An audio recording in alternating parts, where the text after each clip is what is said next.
नमस्कार, मैं शिक्षा मिश्रा झारखंड के सुप्रभात मीडिया में आपका स्वागत करती हूँ। दोस्तों, झारखंड के तमाम छोटी बड़ी खबरों को जानने के लिए हमारे चैनल को सब्सक्राइब करें और साथ ही कमेंट सेक्शन में ज़रूर बताएं कि आप झारखंड के किस जिले से हमारे न्यूज़ को देख रहे हैं। तो चलिए शुरू करते हैं खबर को, जानते हैं आज के मुख्य समाचार। पीएम किसान सम्मान निधि का इंतजार खत्म। कृषि मंत्री ने बताया कि इस तारीख को आएंगे 2,000 रुपए। पीएम किसान सम्मान निधि की 11वीं किस्त देश भर के 12.50 करोड़ किसानों का इंतजार खत्म होने वाला है। केंद्रीय कृषि मंत्री नरेंद्र सिंह तोमर ने बता दिया कि 11वीं किस्त पीएम मोदी की तरफ से कब जारी की जाएगी। दरअसल पीएम किसान का पैसा 1 अप्रैल से 31 जुलाई के बीच आना है, जिसको लेकर किसान लंबे समय से इंतजार कर रहे हैं। उन्होंने यह भी बताया कि किसान सम्मान निधि की 11वीं किस्त 31 मई को फिर से प्रधानमंत्री जी देने वाले हैं। आपको बता दें कि साल 2021 में 15 मई को किसानों के खातों में सरकार की तरफ से 2,000 रुपए ट्रांसफर किए गए थे। 15 मई नजदीक आने पर लाभार्थी किसान 11वीं किस्त का इंतजार कर रहे थे। केंद्रीय मंत्री की तरफ से तारीख घोषित किए जाने के बाद इंतजार और बढ़ जाएगा।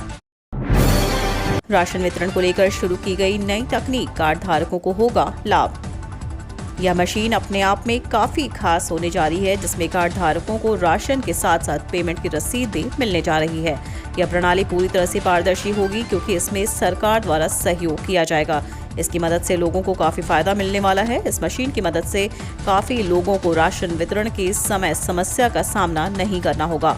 मशीन इंटरनेट से कनेक्ट करने के बाद जो फायदा ले सकते हैं और इसमें राशन लेने जा रहे पूरे परिवार की डिटेल फीड हो जाती है। बायोमेट्रिक हाजिरी के बाद भी यह मशीन राशन वितरण दिखाई देना शुरू हो जाता है। इसकी मदद से लोगों को बराबर से राशन मिलना शुरू हो जाएगा और काफी ज्यादा फायदेमंद माना जा रहा है। इस राशन की प्रक्रिया का हर कोई फायदा ले सकता है।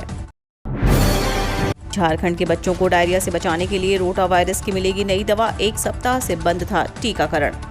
झारखंड के बच्चों को डायरिया से बचाने के लिए नई दवा का उपयोग होगा। नई दवा तरल रूप में होगी, जिसके एक वायल से ही एक बच्चों को दवा दी जाएगी। इससे पहले रोटा वायरस की दवा पाउडर में होती थी, जिसे तरल रूप में तैयार कर बच्चों को लगाया जाता था। वहीं नई दवा लिक्विड रूप में होगी, जिसे तैयार करने की जरूरत नहीं होगी। स्वास्थ्य विभाग ने इसकी खेप जिला अस्पताल के सेंटर्स पर पहुंचा दी है। झारखंड में एक बार फिर बढ़ी सियासी हलचल। राज्यसभा की एक सीट पर जेएमएम और कांग्रेस आमने सामने। झारखंड से राज्यसभा की 2 सीटों के लिए होने वाले चुनाव को लेकर राज्य के सत्ताधारी गठबंधन के घटक दलों में सियासी रस्साकशी तेज हो गई है। झारखंड विधानसभा में सत्तारूढ़ गठबंधन के पास विधायकों का जो संख्या बल है, उसके हिसाब से राज्यसभा की 2 में से 1 सीट पर इसके उम्मीदवार की जीत सुनिश्चित मानी जा रही है।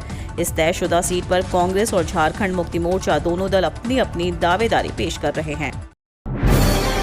जेपीएससी मेंस रिजल्ट जारी। सहायक अभियंता नियुक्ति मुख्य परीक्षा का परिणाम देखें @jpsc.gov.in पर। झारखंड लोक सेवा आयोग ने झारखंड संयुक्त सहायक अभियंता सीधी भर्ती मुख्य परीक्षा का परिणाम गुरुवार को जारी कर दिया। यह परीक्षा पिछले वर्ष 22-24 अक्टूबर को आयोजित की गई थी। उम्मीदवार अपना रिजल्ट देखने के लिए आधिकारिक वेबसाइट @jpsc.gov.in पर लॉग इन करें। आयोग के अनुसार मुख्य परीक्षा में सफल अभ्यर्थियों का साक्षात्कार 30 मई से होगा। आयोग साक्षात्कार का विस्तृत कार्यक्रम बाद में जारी करेगा। हेमंत सोरेन की सदस्यता पर कभी भी फैसला ले सकता है चुनाव आयोग। सीएम के करीबियों पर भी लटकी है तलवार।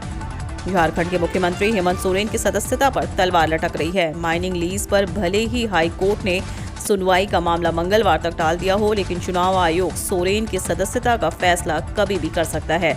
सीएम के अलावा उनके भाई और दुमका से विधायक बसंत सोरेन और पेयजल आपूर्ति मंत्री मिथिलेश ठाकुर की सदस्यता भी खतरे में है। बंसल सोरेन का भी चुनाव आयोग की तरफ से नोटिस भेजा गया था। मिथिलेश ठाकुर पर नामांकन फॉर्म में गलत जानकारी देने का आरोप है। इस मामले में डीसी द्वारा सौंपी गई रिपोर्ट को राज्य के मुख्य निर्वाचन पदाधिकारियों ने दोबारा रिपोर्ट सौंपने की बात कहते हुए लौटा दिया था।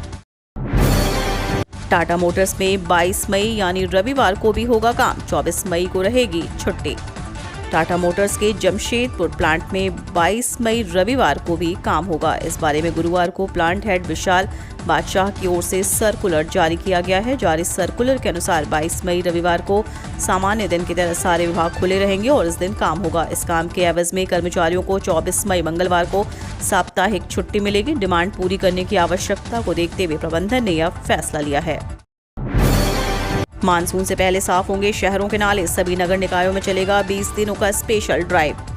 मानसून से पहले झारखंड के सभी नगर निकायों के छोटे बड़े नालियों की सफाई करा ली जाएगी। इसको लेकर नगर विकास एवं आवास विभाग के सचिव विनय कुमार चौबे ने वीडियो कॉन्फ्रेंसिंग के जरिए आयोजित समीक्षा बैठक में सभी नगर आयुक्तों, कार्यपालक पदाधिकारियों को निर्देश दिया है। गुरुवार को हुई बैठक में निकायवार स्वच्छता से जुड़ी योजनाओं के प्रगति की समीक्षा भी की गई। इसके बाद सचिव ने कहा कि बरसात शुरू होने से पहले नालों की सफाई हो जाए, इससे शहरों में वाटर लॉगिंग की समस्या बहुत हद तक कम हो जाएगी। अगर इसके लिए अतिरिक्त मैन पावर और मशीन की जरूरत पड़ती है तो उसकी भी व्यवस्था की जाए।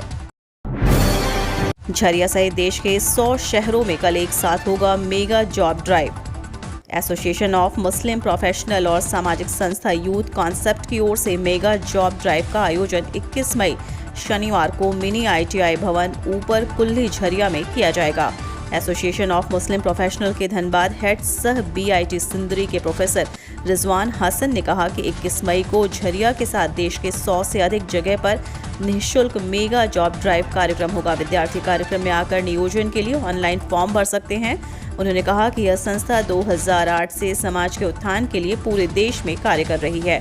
संस्था का मुख्य उद्देश्य देश के लोगों को शिक्षा, रोजगार मुहैया करा उन्हें सशक्त करना है। किराए के मकान में चल रहे गिरिडीह जिले के 125 आंगनबाड़ी केंद्र नहीं ले रहा कोई सुध। गिरिडीह जिले के 125 आंगनबाड़ी केंद्र किराए के मकान में चल रहे हैं। इन केंद्रों का भवन अब तक नहीं बना है। जिला परिषद द्वारा आंगनबाड़ी केंद्रों का भवन बनाया जाता है और भवन निर्माण की राशि सरकार जिला परिषद को आवंटित करती है। पिछले 2 वर्षों से भवन निर्माण मद में सरकार ने राशि आवंटित नहीं की है। ऐसे में ये आंगनबाड़ी केंद्र किराए के मकान में चल रहे हैं। विभाग से मिली जानकारी के अनुसार आंगनबाड़ी केंद्र चलाने के लिए हर माह प्रति केंद्र 750 रुपये समाज कल्याण विभाग मुहैया कराता है, लेकिन विभाग से राशि आवंटित नहीं होने के कारण यह राशि भी पिछले 1 साल से बकाया है। ऐसे में आंगनबाड़ी सेविकाओं की परेशानी बढ़ गई है, क्योंकि मकान मालिक आए दिन किराया मांगते हैं।